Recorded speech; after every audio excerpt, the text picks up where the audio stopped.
వస్తుంది. హైదరాబాద్ లో GHMC elections వస్తున్నాయి కదా, మీరుండే ప్లేస్ ఎక్కడ ఉంటారు మీరు? అసలు అక్కడ డెవలప్మెంట్ ఎట్లుంది? బాగుంది, పర్లేదమ్మా. మీరు ఎక్కడ ఉంటారు? రాజీవ్ నగర్ అమ్మా, రాజీవ్ నగర్. రాజీవ్ నగర్. అయితే అక్కడ డెవలప్మెంట్ అనేది ఏ విధంగా ఉంది?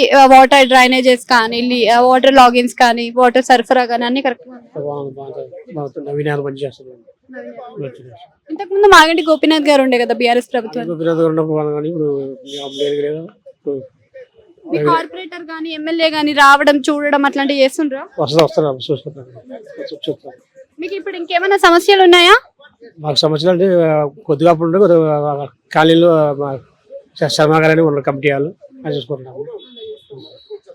అంటే ఇప్పుడు మళ్ళీ ఎలక్షన్స్ వస్తున్నాయి కదా, ఆల్రెడీ సో ఎలక్షన్స్ లో మరి ఈసారి జిహెచ్ఎంసీలో ఎవరు గెలుస్తారు అనుకుంటున్నారు? ఏ పార్టీ? చెప్పలేము.